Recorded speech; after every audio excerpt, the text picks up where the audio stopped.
I am still not over this. We just watched the closest finish in NASCAR history at the track that is giving us fantastic racing every single season in this Gen 7 car. One driver is leaving with another win in his pocket, and the other driver is leaving with the thought of what could have been.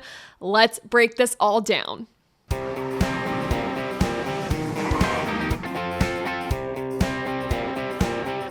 Welcome to Above the Yellow Line. My name is Taylor Kitchen, and we do motorsports media your way, talking about NASCAR literally all the time, and holy freaking hell, we saw one of the craziest finishes, and I'm saying that after a year of, I think, crazy finishes, to this race. The closest finish in NASCAR history, a margin of victory by 1/1000th of a second. That's unbelievable.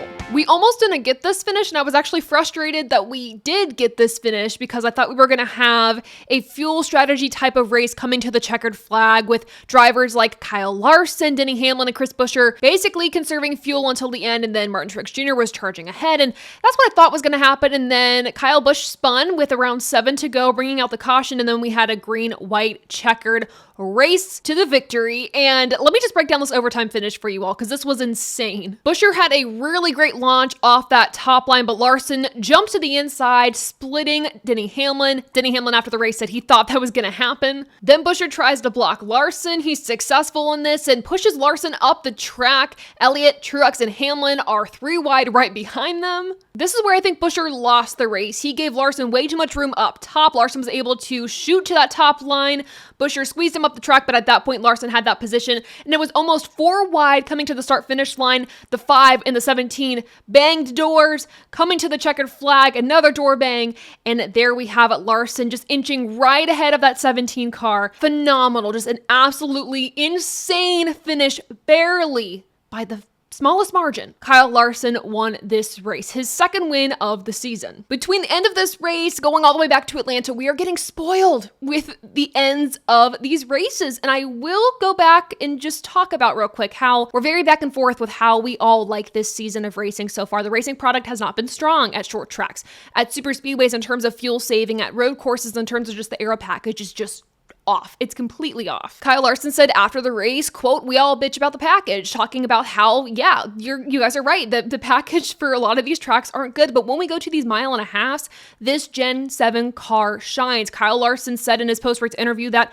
we need more 1.5 mile tracks on the schedule. They're so fun. They're really good with these cars. He said, quote, "The race from start to finish was amazing. The first stage was incredible. The second stage at the end was fun. And then that whole last stage with the wrecks and the cautions and the fuel strategy and the tires running long and all that was wild." If a driver is saying that about the product and what they raced and the fans are seeing it too, we know that this is a good product. I want to see more of this, but that means we need more 1.5 miles on the 2025 schedule. Is that going to happen?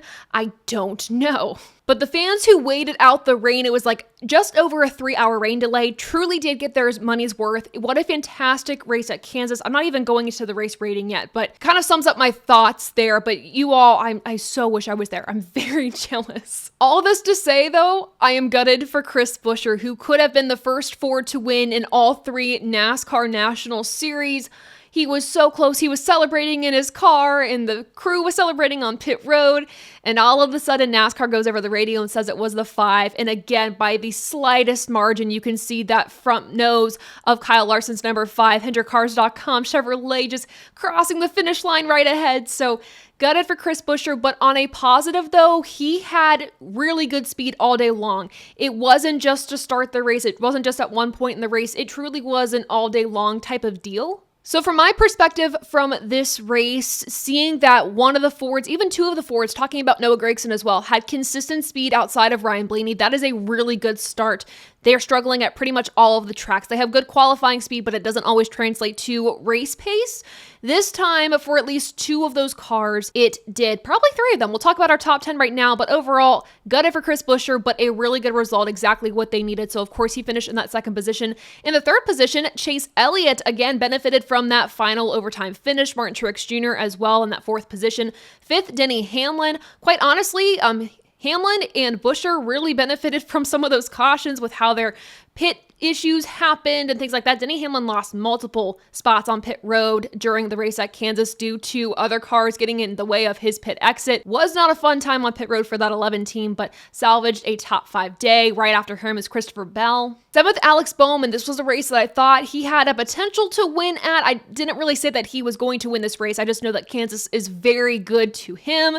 A top 10 day for him is really solid. Another top 10 day for Kyle Busch, who's had a really up and down past few weeks. Quite honestly, an up and down season, to be honest with you. In a very nice recovery, he brought out the caution with around 7 to go after spinning and finishing inside the top 10. Pretty good.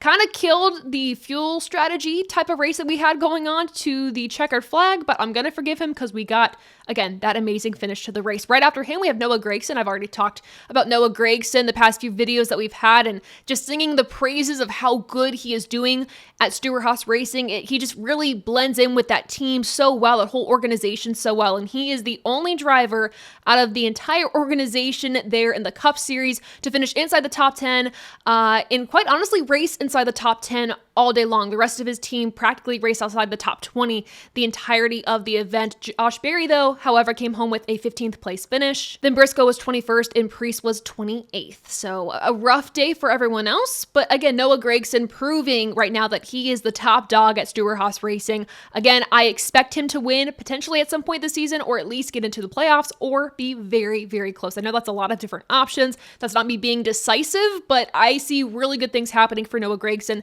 Same thing for Michael McDowell, finishing in that 10th position. Up and down day for him, for sure. Strategy really did help him. The cautions really did help him. But again, I mean, showing great speed, up and down weeks every now and then for that 34 team, but overall top 10, not too bad. I think the big shock for me this race is that 2311 was not a factor. Quite frankly, at all. The only driver to get stage points in this race was Tyler Reddick in that second stage. Otherwise, they just struggled with pace, and I don't really understand how they missed. I do get, though, that we were kind of expecting to race during the day, not really under the lights, and that's what ended up happening. So the car setup could have been a little off from what we expected.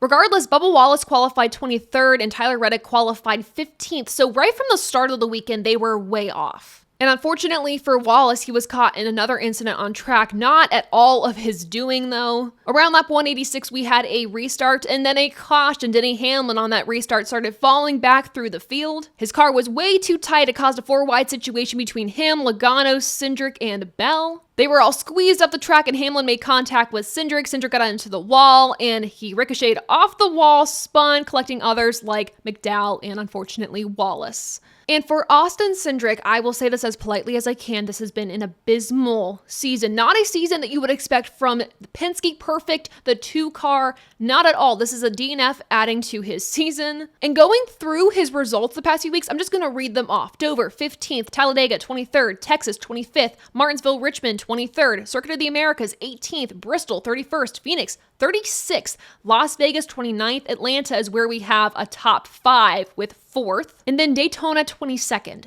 That boggles my mind in a season where I feel that Cindric is in the hot seat because, to be quite frank, I think he is with this performance. I hate this. I'm gutted. I really do like Austin Cindric, and I think hopefully, last year he had a summer slump. This is the summer where he picks it up.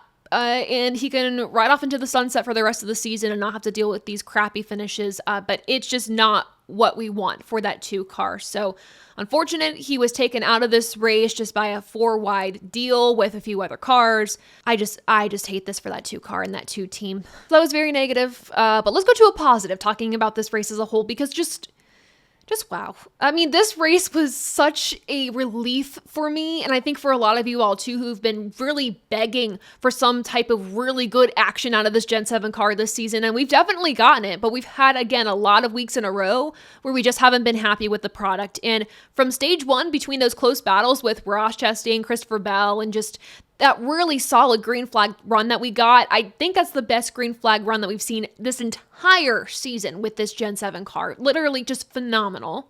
We saw fantastic restarts during this race, the leaders battling for position, even two in the mid-pack. I know they got strung out at some points during the race, but again, it was kind of like yo-yoing back and forth for position. I'm going to pass you on the inside line. You thought I'm going to pass you on the outside. It was really a track where multiple grooves did work, but making a pass stick was very tricky. And though that can be frustrating, I think this race and the way this race played out actually made that a scenario that I liked.